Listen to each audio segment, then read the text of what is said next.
Are you a coach interested in coaching at colleges and universities, but have gained most of your experience in industry?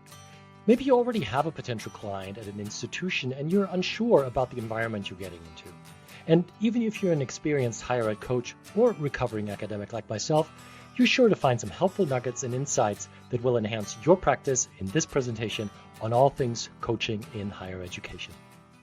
Hello, I'm Tim Jansa, and I'm a certified leadership and organizational development coach, certified agile coach and agile team facilitator, as well as Wiley Everything DISC certified practitioner. I specialize in building much needed leadership capacity in higher education and transforming institutions of higher learning into great places to work.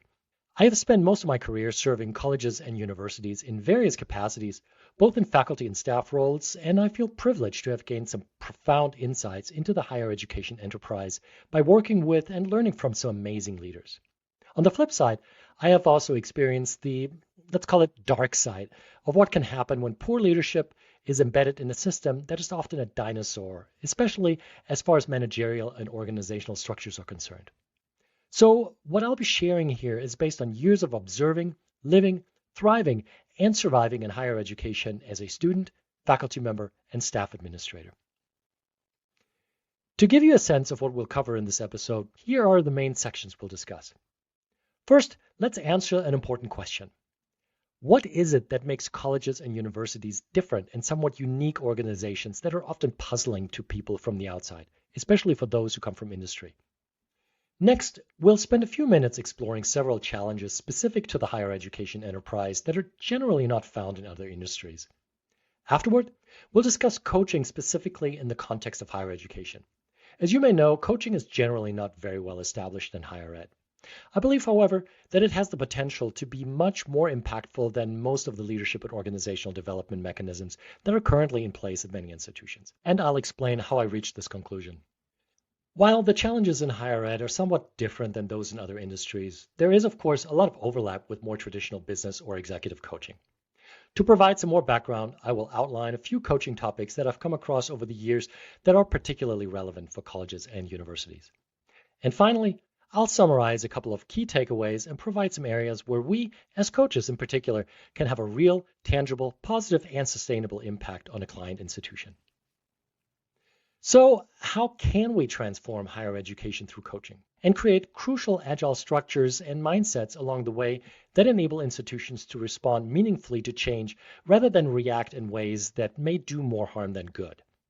To answer this question, I'll begin with a quick overview, especially for those of you who aren't familiar with the higher ed ecosystem. Before I do that, though, here's an important caveat. There are over 4,000 institutions of higher learning in the United States alone, and each one, like any organization, is unique. Many serve their student populations extremely well and are great and meaningful places to work. Like virtually all organizations, many in higher ed have various pockets of dysfunction and even toxicity, though. What I'd like to stress is that in college and university settings, even small amounts of a detrimental working culture can have an outsized ripple impact on leaders' ability to create a positive student and employee experience. So what I'm using is a somewhat generalized view of how a typical, let's call it, college or university may present itself to external advisors and coaches, which also frames and impacts how those advisors might help address the challenges at that institution.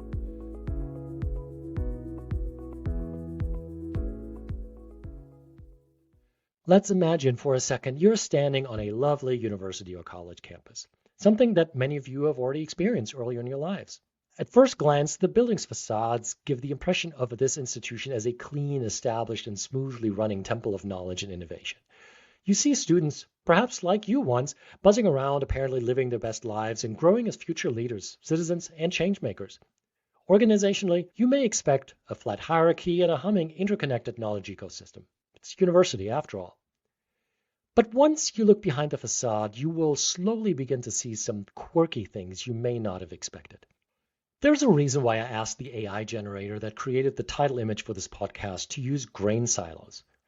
The first thing to know is that virtually all institutions of higher learning are built on deeply embedded functional and disciplinary silos, and often silos within silos. For example, we have three major groups of employees who run things on campus, other than student workers, that is.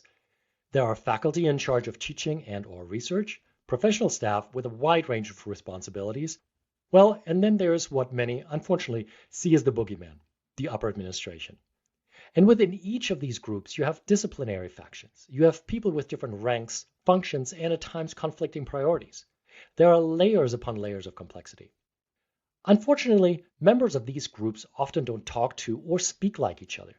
There's frequently a lack of mutual appreciation and understanding between faculty, staff, and administrators.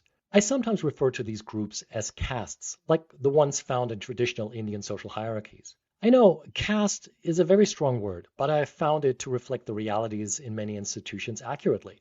And speaking of hierarchies, what you will likely find is a very strict and deeply ingrained pecking order on campus. This order is based on several factors that include, of course, position, but also degree, academic rank, title, academic discipline, and how much grant funding a faculty member generates, among other more obscure factors. There are, of course, many employees with PhDs and many others with no terminal degrees, which also affects the interaction, especially between faculty and professional staff. And even within the faculty, there are those who are tenured or on tenure track versus others who are non-tenure track employees and often focus solely on teaching, have no research agenda, and will never become a full professor down the road. And then you have the group I always advocate for, professional staff. Unfortunately, at many institutions, they are habitually ignored, sidelined, even actively silenced, and excluded from decisions that affect them first and foremost. To many, they exist only to make things happen and do the necessary work to keep the campus running. Now, this may sound harsh, but unfortunately, it's the reality, but also an area where there is tremendous potential for development. As a result of these dynamics, you're looking at a wide range of priorities and levels of influence that differ significantly between silos and subgroups. At some institutions, governance structures give faculty a significant say and leverage, which often pits them against the administration. In other institutions, faculty have very little say. Either way, most faculty members will be more interested in their research, teaching, and other academic pursuits.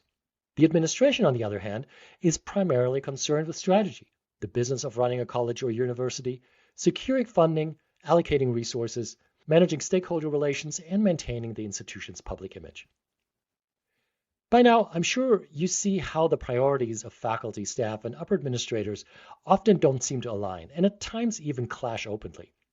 And when you add to this that members of each group often have little knowledge of or interest in the lived experiences of the other and tend to dismiss each other's contributions to the organization as, for instance, short-sighted, too academic, too political, too money-focused, too self-serving, or too mundane, well, conflict is all but inevitable. Now, you might wonder, why is this? Why are large groups of employees so at odds with each other? Isn't everybody just trying to do what's best for their students? Well, the sad reality is that there is often a lack of one unified and shared vision for the institution because each of these groups has its own agenda and views differently what is important in the grand scheme of things. There are also vastly different success criteria for different types of employees. Think about what outcomes or KPIs drive the evaluation, promotion, and daily work of faculty on the one hand and professional staff on the other. Then compare these to upper administrators who look at their institution from a proverbial 30,000-foot vantage point. And speaking of the economics of running a college or university, here's a fact that hardly anyone ever talks about. There really is no traditional business model that fits higher education, no matter how much the administration, the president and their cabinet, the board of regents or legislators see the institution as a business. This is certainly a separate discussion, but humor me for a second and let me ask a simple question to illustrate this, one that I've written about at length in my work on agile transformation in higher education. What is it that an institution of higher learning actually produces? What is its product? Now, some may say it's education, whatever this means exactly. Or is it research? Or is it publications? Or maybe it's contributing to the economy and building the future workforce in their communities. Or maybe it's all of the above.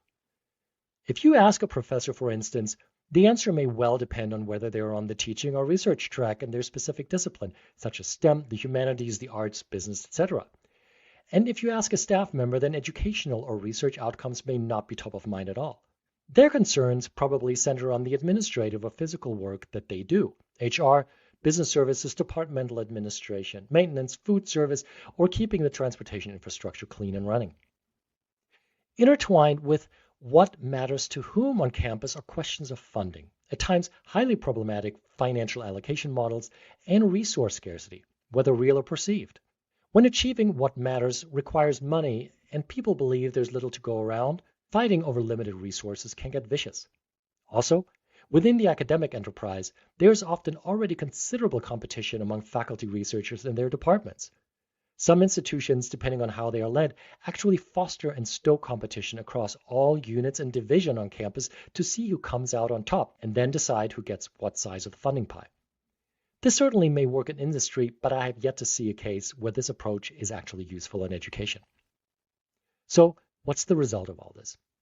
Well, you end up with convoluted organizational structures, reporting lines, decision-making processes, and political wranglings that are often entirely nonsensical for outsiders.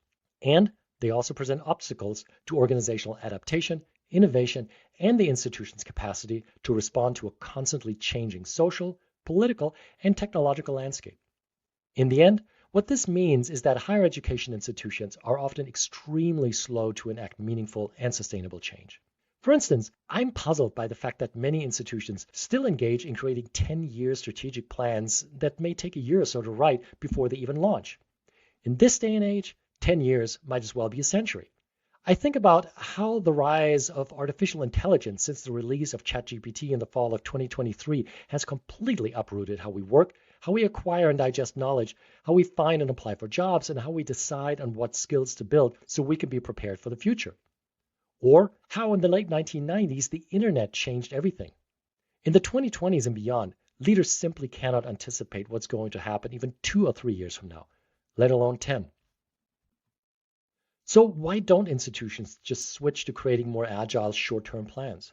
Well, there are many reasons. Some real, some imagined, some having more to do with ego and individual legacy than setting the stage for long-term institutional success. But aside from leaders' desire to counter increasing uncertainty by sticking with the devil you know and replicating what has arguably worked in the past, there are also deeply ingrained, truly ossified organizational and leadership structures that do little but stifle innovation, especially administratively. What few talk about is that the single-minded urge to keep this titan of an ocean liner afloat on a somewhat dubious course set years ago tends to affect the most vulnerable employees on campus more than anyone else. I'm talking about the people on the front lines, non-academic staff, faculty teaching intro-level courses, service professionals in departments and support units who directly interact with and arguably have an outsized impact on students. In short, these are the people who sit where the proverbial rubber meets the road and experience the subtle shifts in student needs and expectations over the years firsthand. If you ask me, these liminal spaces on the front lines of institutional operations are precisely where meaningful and impactful transformation work needs to be done, and perhaps ought to be tackled first. The challenge for us coaching professionals is that these complexities, this ambiguity, and these hierarchies demand a lot of acceptance on our part, acuity in navigating this landscape, and at times a willingness to just go with the flow. So again, imagine yourself staring at the gleaming facades on campus, slowly gaining awareness of what lies behind and learning to appreciate the institution's many layers of organizational complexity. Pardon the interruption. If you like what you've heard so far, please check out the conversations with my other guests on this podcast. I believe you will find them both as insightful and inspiring as I have. Also, please consider following and subscribing to the series. This way, you'll never miss another episode. And now, back to why coach in higher education. Now that we've set the stage, let's talk about some of the challenges that are somewhat unique to higher education. The first challenge is actually a function of two fundamental fallacies. You see, in academia, individual and group identities, rather than a unified vision, mission, or goal, drive many decisions and strategies. And these identities, as I mentioned, are often based on rank, title, function, degree, and professional or academic discipline. One consequence of this is that it ties leadership, or rather the claim to leadership, exclusively to positionality. Some may think, for example, that because they have been in an administrative role with an impressive title and perhaps even salary at one institution, they feel entitled to being seen and respected as a leader once they transition to a new campus, even though they have only a very limited understanding of their new institution and its employees, students, processes, and culture. What I have observed more frequently, though, is that someone who has earned a PhD and may now be a full professor feels entitled to a leadership position as chair, associate dean, or dean, while they also believe that their academic and professional experience has sufficiently prepared them for this role. I call this scenario the faculty leadership trap. It can make working with faculty a real challenge. By the way, please know that I do not mean to pass judgment on anyone with a statement. The issue is simply how many faculty, especially those on tenure track, are trained. Think about it. Throughout their careers, it's been about their dissertation, their PhD, their research, their publications, their conference presentations, and competing with others for their promotion, tenure, and grant funding. In other words, the system forces them to focus largely on themselves. If one of these individuals is then elevated, for example, to become a chair or director of a department or center, they tend to be ill-prepared for the job. They just don't know how to lead because, up until now, their career has been about themselves. And when you pair this misconception and overestimation of leadership skills with existing top-down command and control structures and an institutional culture that is more often concerned with maintaining the status quo, suppressing disruption, and cementing existing power dynamics than embracing and enacting innovation, you have another potential issue.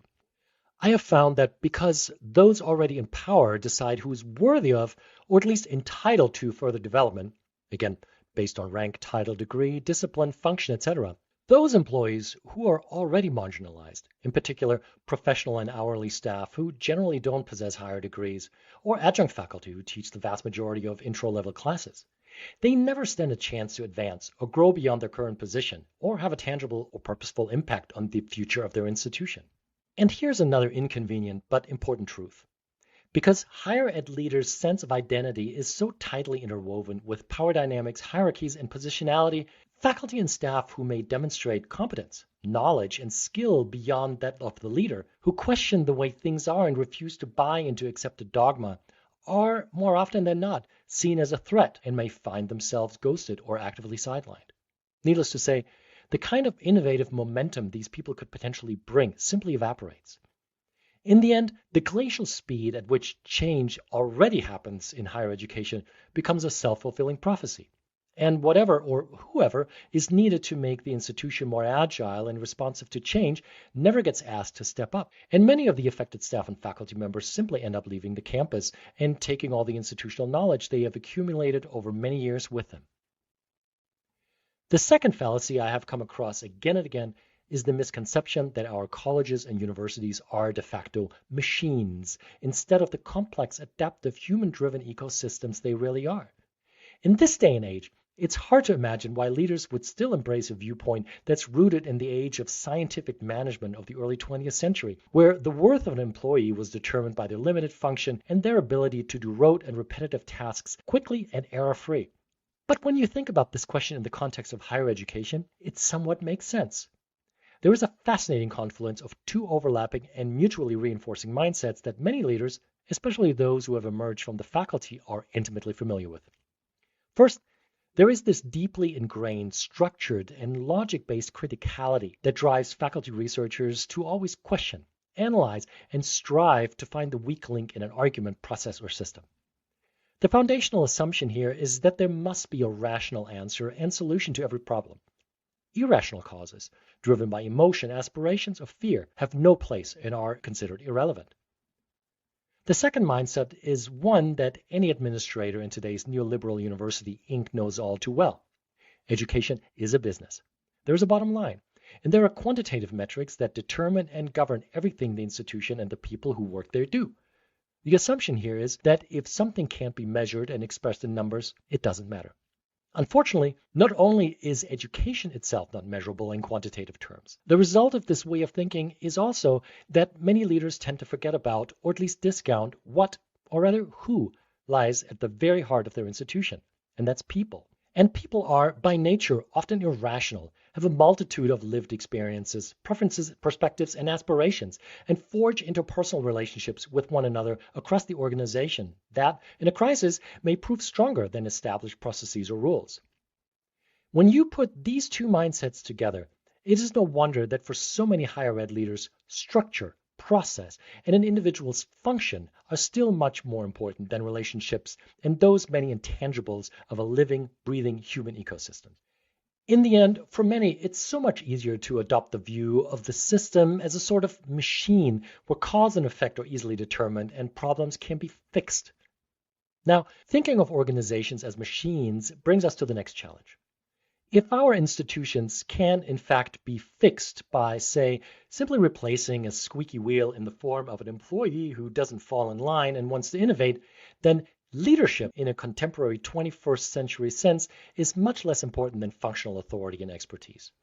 Unfortunately, decades of this type of thinking have led to a widespread absence of meaningful and sustained leadership development across our colleges and universities.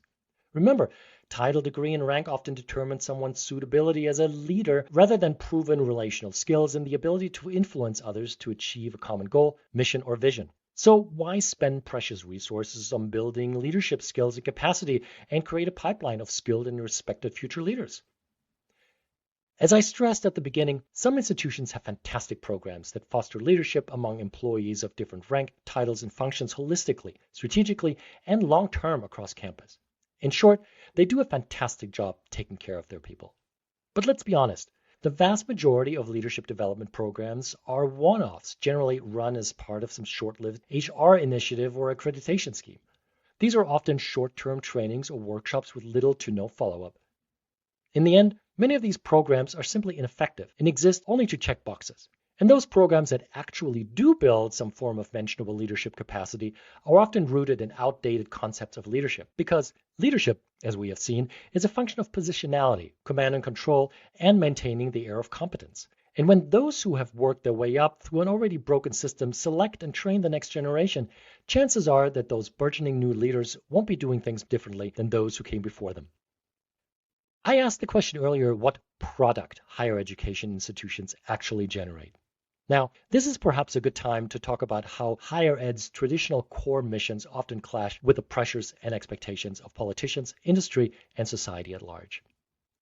Traditionally, the purpose of colleges and universities was teaching and learning as well as research and scholarship.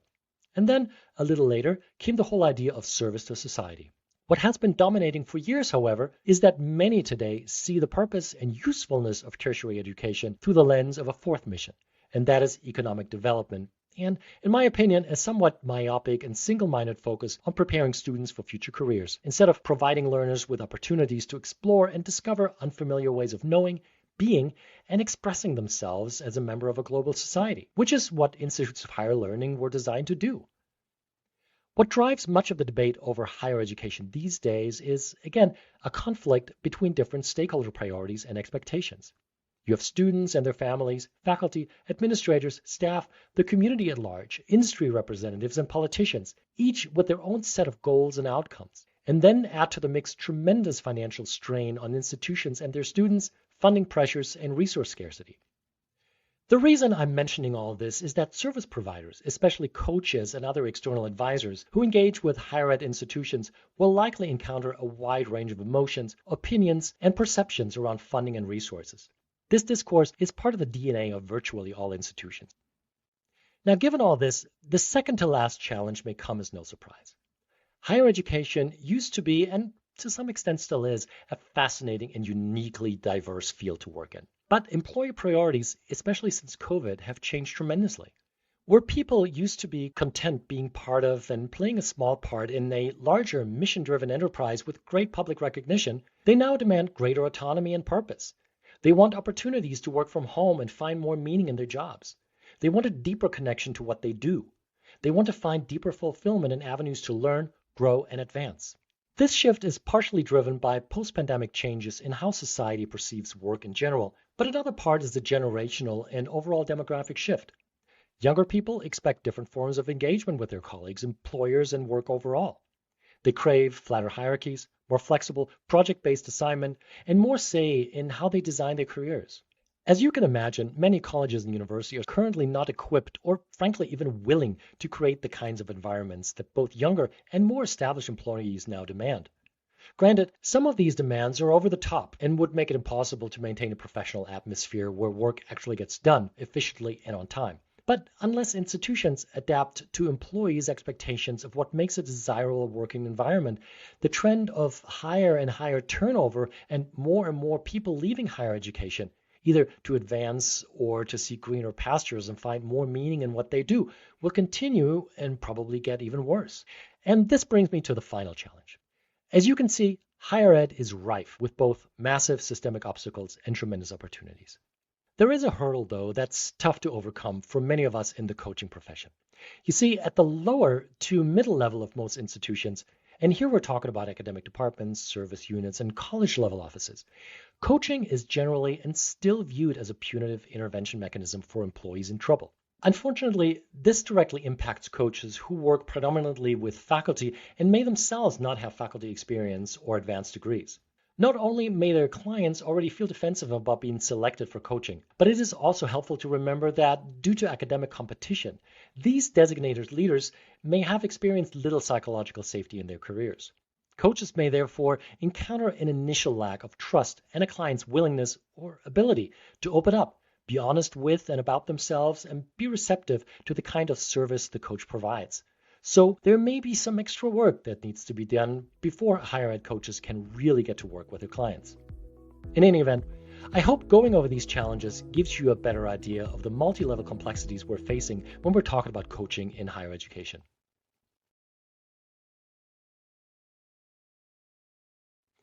We briefly touched on this earlier, so let's answer the question of why we should care about coaching in higher education at all. I mentioned before that coaching can potentially have an outsized positive impact on colleges and universities as organizations and places where employees feel valued and supported. Unlike traditional approaches to leadership development and organizational transformation in this industry, which includes consulting, by the way, coaching has shown to cut through so many of the barriers that tend to keep transformational change from happening, as long as it's properly socialized across campus, as we have seen.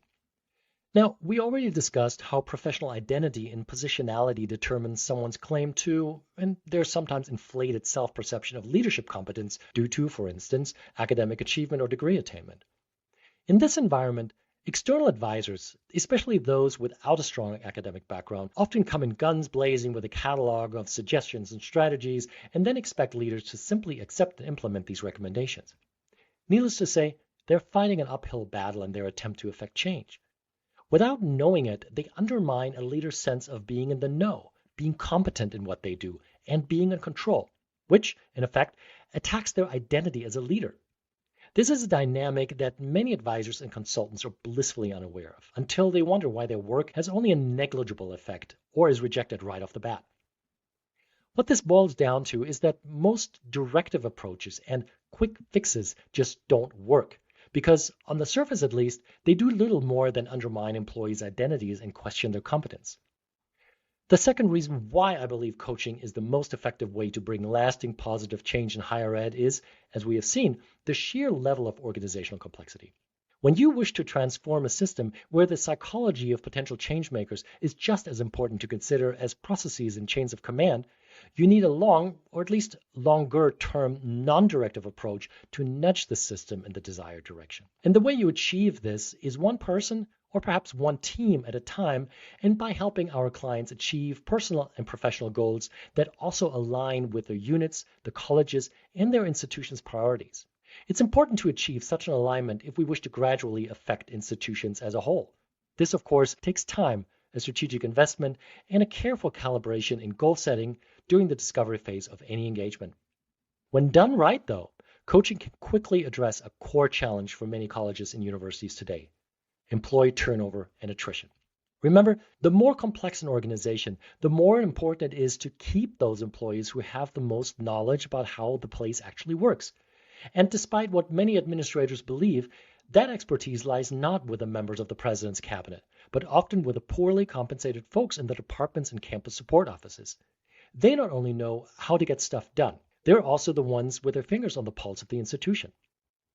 Coaching here is not just a powerful tool, but the right tool if you wish to counter staff and faculty turnover, because it allows for strategic development through pathways for advancement, developing the next generation of leaders with deep knowledge, and leveraging those people's appreciation for the idiosyncrasies of their institution. The last point I'd like to make here seems perhaps a little silly, but given how professional identities on campus work, it's worth stressing that coaching is not consulting. Consulting, by and large, already has a bad rap in higher education for the very reasons I outlined a few minutes ago when I spoke of why directive approaches often don't work or simply miss the mark. I also mentioned earlier that traditional business models often don't or only partially apply to higher ed institutions. So when a consulting firm is brought in, often for a staggering amount of money, mind you, their approach, as proven as it may be in the private sector, will likely fall short of expectations. There are many examples out there where institutions invest enormous amounts of money in initiatives that look great on paper and help top-level leaders convince stakeholders that they know how to fix their campus. What they often don't understand is that faculty and staff members who are paid a pittance for doing the foundational work of the college are also told that austerity measures are to blame for, say, the past 5 years without a pay raise. Again, I'm not saying that both can't be true at the same time and that consulting in general is useless. But unless the consultants understand the higher ed ecosystem and leaders carefully manage the messaging around that work, traditional consultancies are seen by many on campus as a complete waste of precious resources. And to be honest, I share that sentiment. But that's precisely where coaching come in as a powerful and impactful tool that can make a real difference without breaking the bank. Because we help create change makers and multipliers that eventually have a snowball effect on the entire system.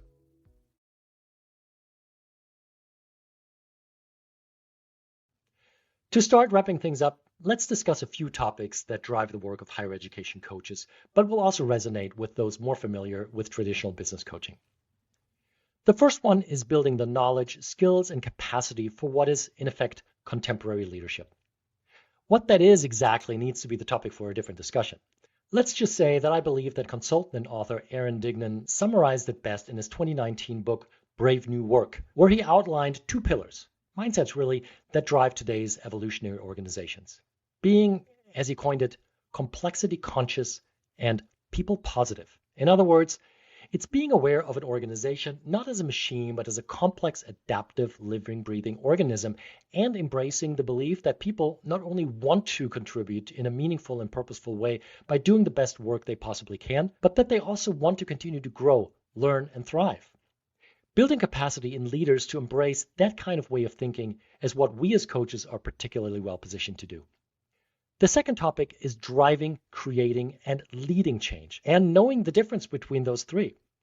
One thing I have come to believe, and something that is guiding my own work as a coach and advisor, is that institutional leaders should drive the change, but allow it to be created from the bottom up at different places and levels in the organization with various formal and informal leaders. Helping administrators devise strategies for change and identifying critical change makers is a great topic for coaching because it requires them to question and reflect on their perception of how the institution actually works. And the more insights our clients gain, the better they're positioned to make a difference. Then, of course, there's helping clients, especially those who have come into higher education from the outside, to understand their place in this environment and the ambiguities that often surround their role within the higher ed ecosystem. This transition can be very challenging, especially for someone from an organization where duties, reporting lines, responsibilities, and outcomes are clearly defined. Now, in their new position, they may find themselves perhaps confused by what their exact role is, who's responsible for what, and accountable to whom, and how to navigate a range of, at times, conflicting expectations. We have already talked about the topic of academic leaders managing professional staff, where the former may have advanced degrees and may be accomplished researchers, while the latter don't and aren't. There are, of course, also some preconceived notions of staff about faculty and vice versa that are often not positive and only reinforce the big gaps in terms of mutual appreciation and understanding. So coaching clients to find their place in the institutional ecosystem and learning how best to relate to those who either rely on them or on whom they rely is a common theme, especially for mid-level leaders. Before we get to the last sections, let me briefly name a few additional topics. First, there is building innovative capacity amongst various campus communities and creating agile organizational and leadership structures, as well as resilient cultures. Then there's strategic and succession planning, where you want to create structures that embrace agility, flexibility, and responsiveness to changing environments and priorities, rather than blindly following or even hiding behind a 10-year strategic plan. And this includes identifying and fostering talent in ways way beyond your traditional 9-box grid. Next, there's the issue of managing both up and down across the complex environments of our colleges and universities. And finally, one super important cluster of challenges that really deserves its own discussion, and that is mergers, acquisitions, and both academic and administrative reorganizations. There is a lot of potential, but also a lot of danger in these undertakings, and a skilled coach can have a significant positive impact on how these go for everybody involved. Reorganizations in particular can be wonderful opportunities to bring the community together, but they can also be treacherous and extremely disruptive and can have massive and long-lasting negative effects if not done properly, which is something I have experienced firsthand.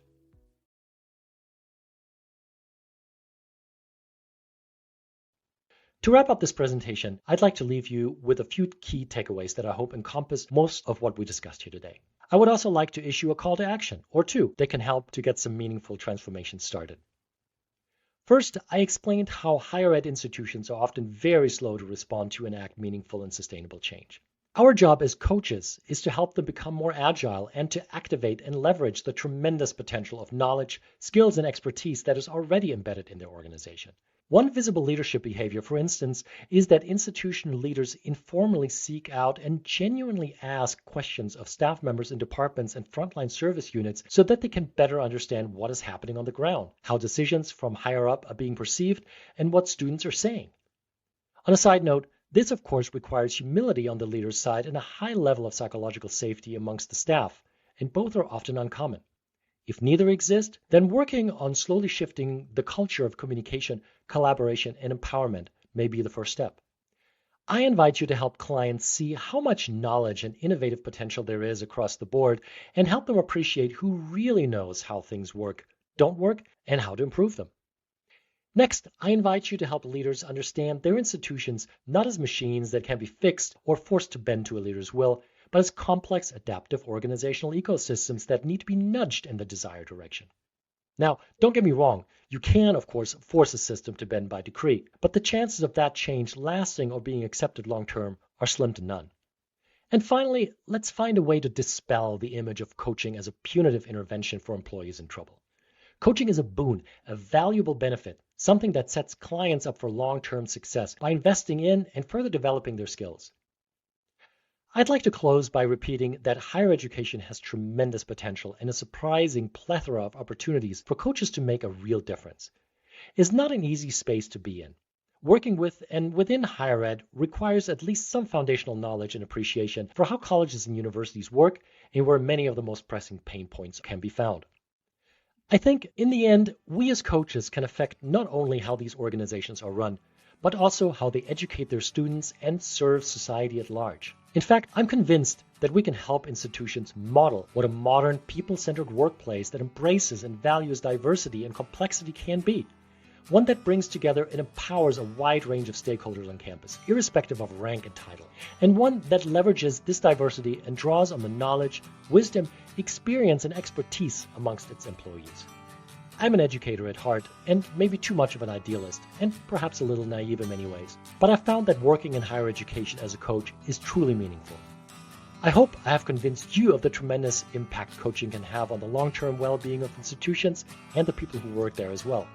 We do all this and more by meeting our clients where they are, starting a journey of discovery and change with them from there, being present and supporting them along the way, and helping them to create a better future for themselves and their institution. Thank you for listening and enjoy the rest of the podcast. Take care.